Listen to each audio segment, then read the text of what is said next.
Muito se falou sobre os julgamentos de Nuremberg contra os líderes do regime nacional socialista, mas não tanto sobre os julgamentos de Tóquio contra os líderes do Império Japonês, uma das potências do eixo aliada à Alemanha e à Itália na Segunda Guerra Mundial. Hoje vamos conhecer a história desse episódio pouco conhecido e não isento de polêmicas e mentiras encobertas. Quem fala com vocês é Reinaldo Carrillo Vilches e não percam esta edição especial de La Nueva Enciclopedia. Obrigado.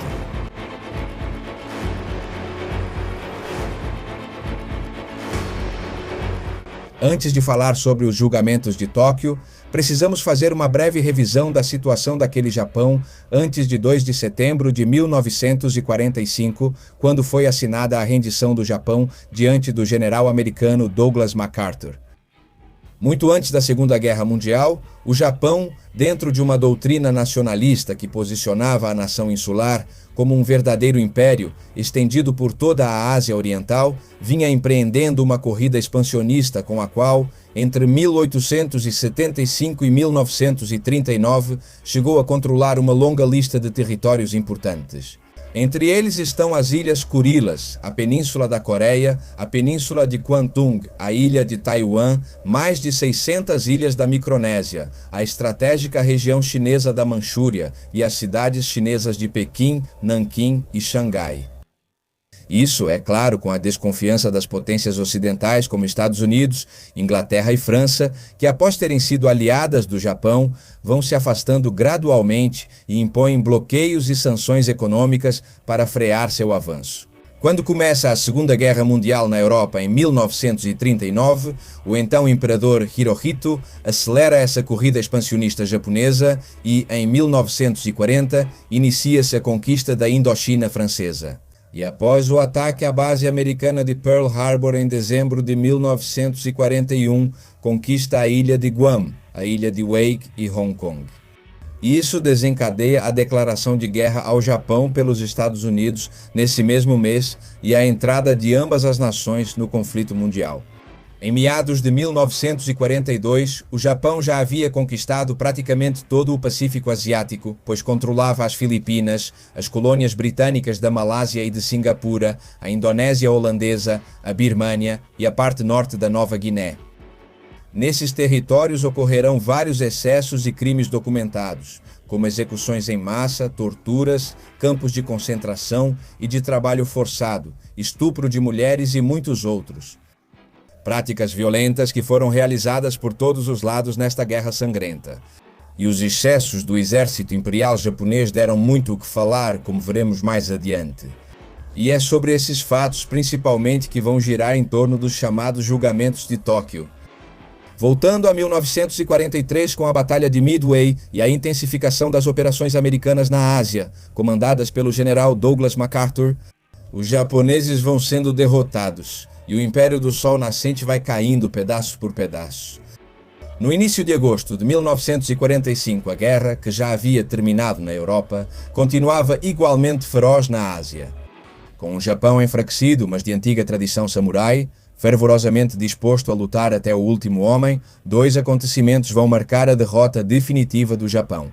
Por um lado, os bombardeios a Hiroshima e Nagasaki, e por outro, a conquista e invasão em massa da União Soviética à região da Manchúria, que estava sob controle japonês. Detonam no início de agosto de 1945 a decisão do Japão de se render. Em 15 de agosto, o imperador Hirohito emite uma mensagem de rádio onde proclama a rendição japonesa, e em 30 de agosto, o general MacArthur chega ao Japão para que em 2 de setembro fosse assinada a ata de rendição. Isso dá origem à instauração de um novo órgão, chamado Comando Supremo das Potências Aliadas, presidido pelo próprio MacArthur, para executar a chamada ocupação americana do Japão, uma ocupação militar que vai se estender por 7 anos e que será, sem dúvida, uma reestruturação da nação japonesa para adequá-la à nova ordem global liderada pelos Estados Unidos. Após a derrota japonesa, são impostas algumas condições, como o desarmamento do exército japonês, a proibição do ensino de ideais nacionalistas nas escolas, a purga seletiva da administração pública e o desmantelamento da indústria militar japonesa. Assim, em 15 de fevereiro, MacArthur estabelece o tribunal. E, em paralelo a tudo isso, Em 19 de janeiro de 1946, o general MacArthur emite a proclamação especial, onde anuncia a instauração do chamado Tribunal Penal Militar Internacional para o Extremo Oriente para realizar, abro aspas, o pronto julgamento e punição dos principais criminosos de guerra do Japão, segundo suas palavras. Em 15 de fevereiro, MacArthur cria o Tribunal Penal Militar Internacional para o Extremo Oriente. Ao contrário de Nuremberg, onde havia apenas 4 juízes, em Tóquio são convocados 11 juízes, um para cada país que o Japão invadiu ou agrediu, sendo respectivamente Austrália, Estados Unidos, Reino Unido, União Soviética, China, França, Países Baixos, Nova Zelândia, Índia e Filipinas. Além disso, como fica documentado na prática, serão MacArthur e os Estados Unidos que terão mais influência durante o processo judicial, podendo, como veremos mais adiante, alterar ou reduzir sentenças. Posteriormente, no aniversário do imperador Hirohito, o tribunal apresenta a acusação formal contra 28 líderes japoneses, acusando-os de perpetrar os chamados crimes contra a paz. Assim, em 3 de maio de 1946, em um local que foi usado para reivindicar simbolicamente o domínio dos Estados Unidos sobre o Japão rendido, na antiga sede do dissolvido Ministério da Guerra em Tóquio, as potências aliadas iniciam os chamados Julgamentos de Tóquio contra vários dos principais líderes do antigo e poderoso Império Japonês.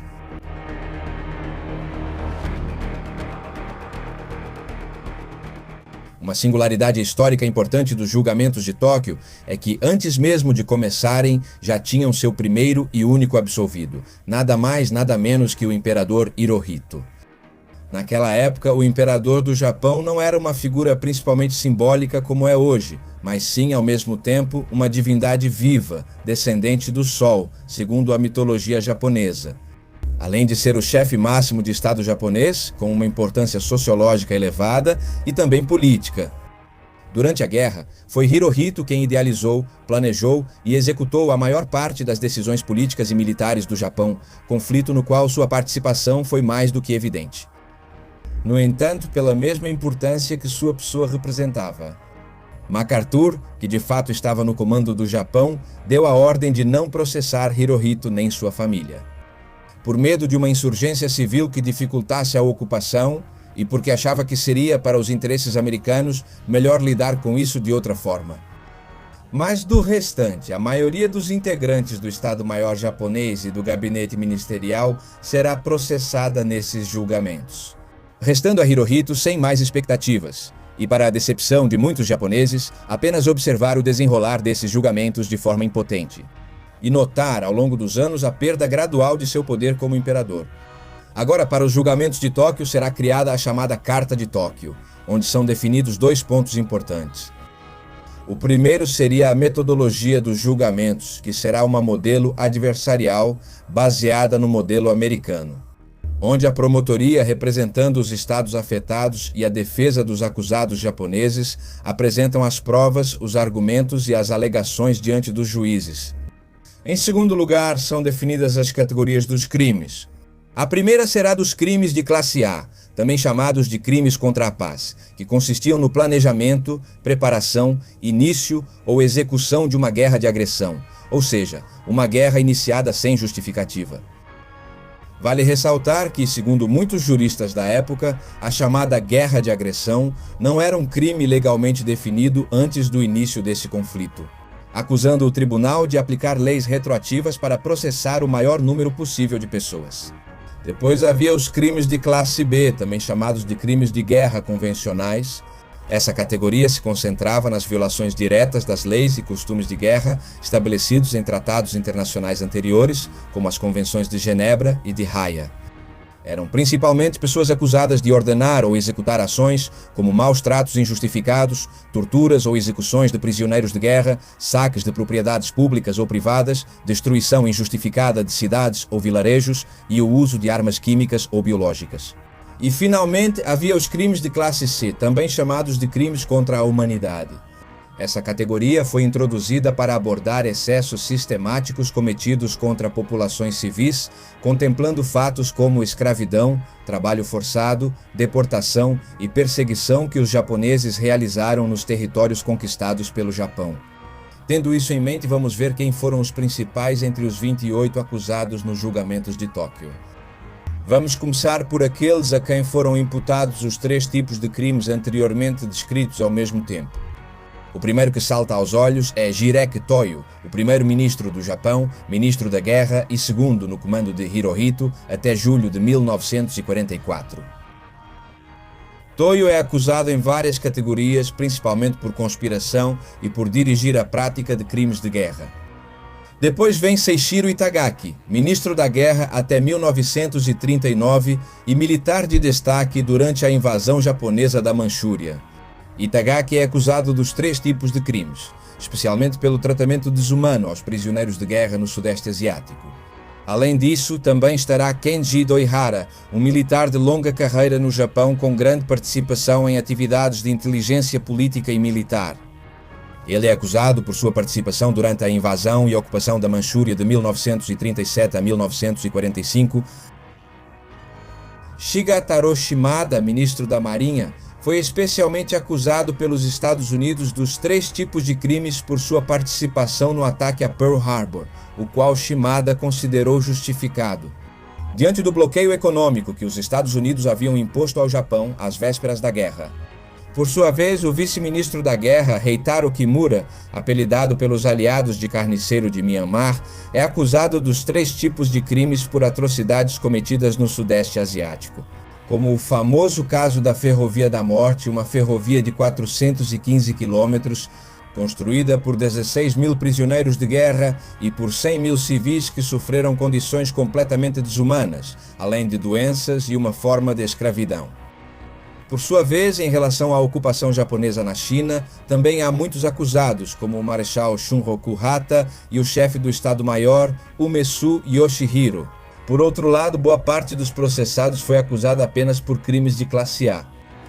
Entre eles se destaca Sadao Araki, que foi general do exército e promotor da Kodosha, que era a facção política do exército que defendia a todo custo o expansionismo e o nacionalismo japonês, acusado, entre outras coisas, de espalhar ideias consideradas muito radicais. Também se destaca Shigenori Itogo, ministro das Relações Exteriores, que entre 1941 e 1942 foi acusado de facilitar o pacto tripartite do Japão com a Alemanha e a Itália. Semelhante ao caso de Hiroshi Oshima, embaixador japonês em Berlim, que é acusado de promover a aliança com Hitler. Também é acusado Okinari Kaya, ministro das Finanças, por mobilizar recursos econômicos em favor do aparato militar japonês. Parecido ao caso de Naoki Hoshino, secretário do gabinete ministerial, acusado de colaborar com o planejamento econômico da corrida expansionista do Império. Como vemos, entre os acusados não havia apenas militares, mas também funcionários da administração pública japonesa. Vamos ver de que forma se desenvolvem esses polêmicos julgamentos de Tóquio.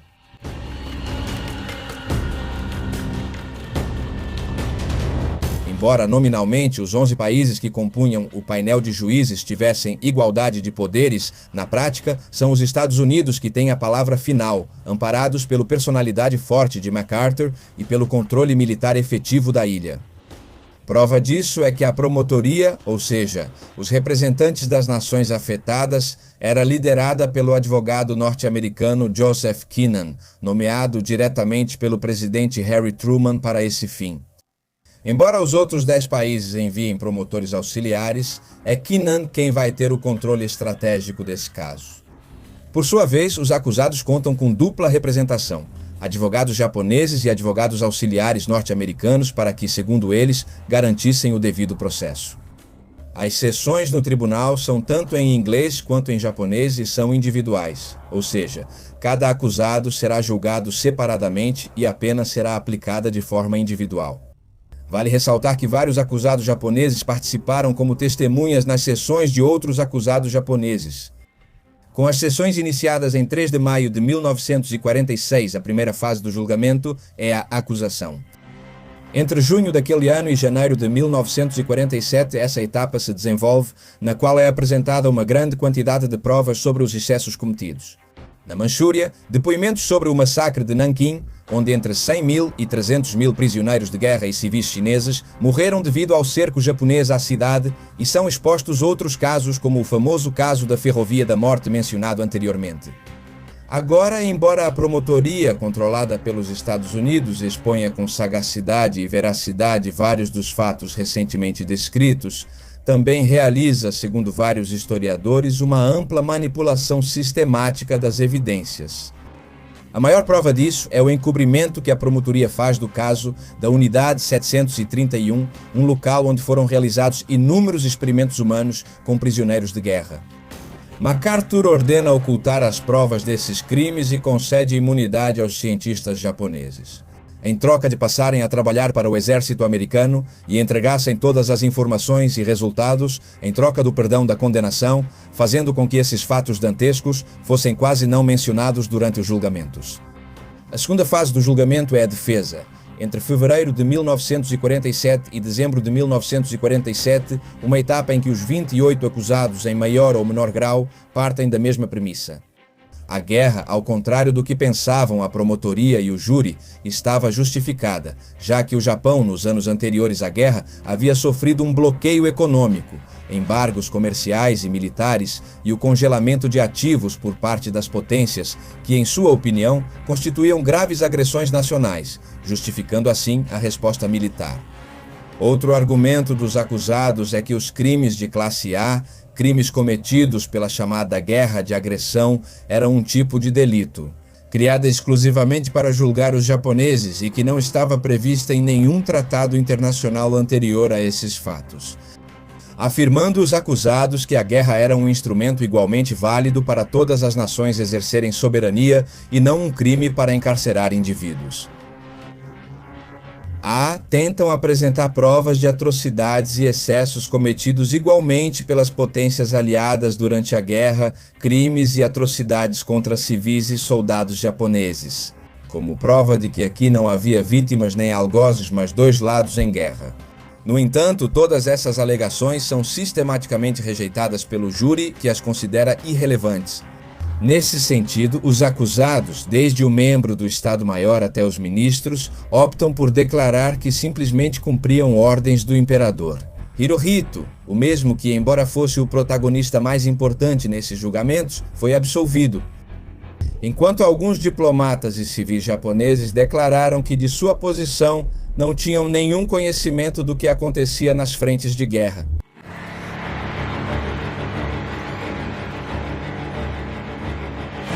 Nesse panorama jurídico, com abundância de provas do que a promotoria americana considerava como crimes e com uma defesa dos acusados que foi completamente desconsiderada pelos juízes, para o tribunal aliado foi fácil preparar seu veredicto.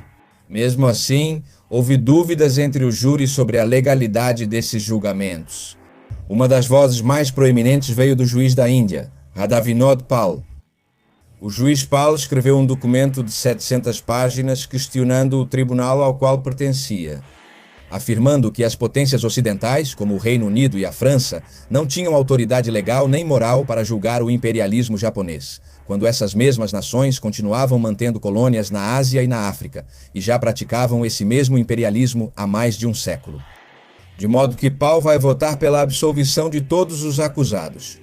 Outra das vozes dissidentes inclui o juiz holandês Bert Rolling, que argumentou que os crimes de classe A, chamados crimes contra a paz, não estavam bem definidos legalmente e que a pena de morte era excessiva.